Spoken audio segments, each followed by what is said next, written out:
going out onto the tundra and seeing what's out there and seeing the wildlife, it changes your perspective. It gives you a greater appreciation for what we have. I love going up and seeing these huge caribou herds. As a kid, I remember seeing caribou bed down in front of our cabin. Now, less than 20 years later, you need to drive about 350 kilometers in order to see these caribou.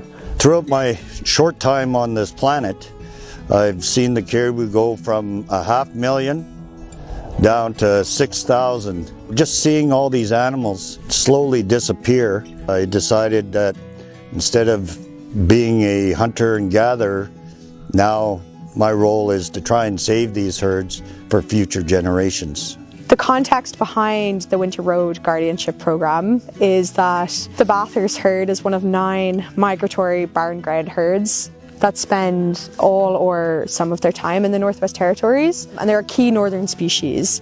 But in recent years, the Bathurst herd has declined dramatically. It went from about 470,000 animals in the 1980s to just over 6,000 animals today. And so with that, the herd has not only got smaller, but their range has contracted significantly. So they don't come as far south as they used to.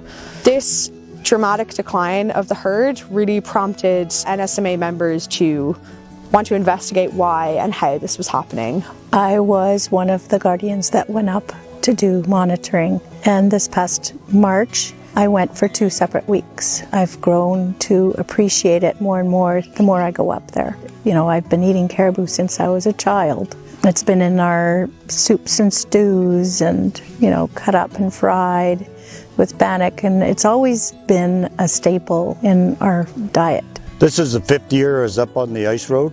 When I grew up, we grew up with respecting animals, and we had to make sure that anything that we took was used, and we didn't shoot anything unless we could eat it. Several factors have been hypothesized behind the reason for this massive decline, including climate change, noise from the mines, physical disturbance, and over-harvesting. Yeah, weather's been quite different.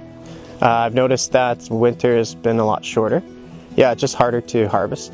Getting up there is a little bit more difficult. In the last 2 years, so last year seeing a hunting camp that was 1 kilometer long, that just disgusted me. This year was even worse. They're taking everything from pregnant cows to little babies. It's a free-for-all. That form of disrespect, it hits to the core. With this ice road to the mines, it sort of opened it up so that everybody could hunt them.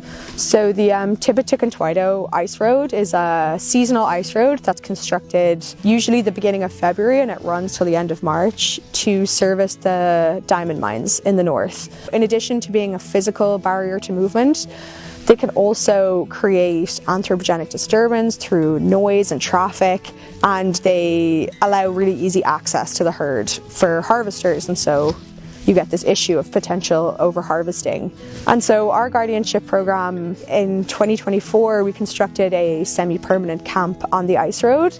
NSMA guardians will go up there and stay for up to a week and run caribou patrols. So we have guardians look at everything from caribou numbers to body condition and health, counting how many gut piles they see, looking at the different kinds of disturbances they see. We need to be involved. We need to be a voice. We need to get members out there. We need to be out on the land. We need to see what's going on. And the NSMA seems to be focused a lot on the preservation of nature as a whole.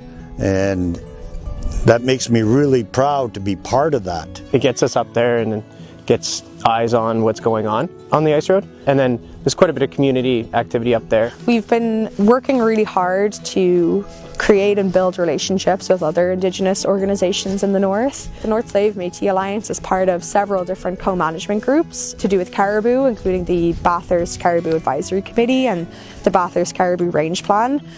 And we're lucky up here that we have a structure for co-management where so many different groups are part of it and so many different groups have information to share. The sciences now are working with not only biologists and native people, but it's the gathering of both sides of the story. I would like to see all of us groups working together, the government, the Indigenous people, and the hunters to preserve the herd. everybody has that mindset that they're just going to take as many as they can while they can, well then how are you sustainably harvesting if you don't even know what other people are doing? So we all have to come together and come up with an agreement that's going to work for the herd. Somebody needs to speak for the caribou.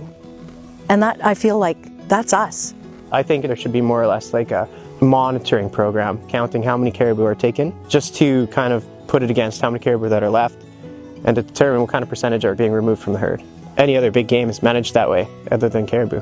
The hope for the future is that future generations can enjoy what we've grown up to enjoy. Who wants their kids to grow up and the only time they've ever seen a caribou is a stuffed one in a museum or one in a zoo? What kind of life is that? Being a guardian is just making sure that I do my part.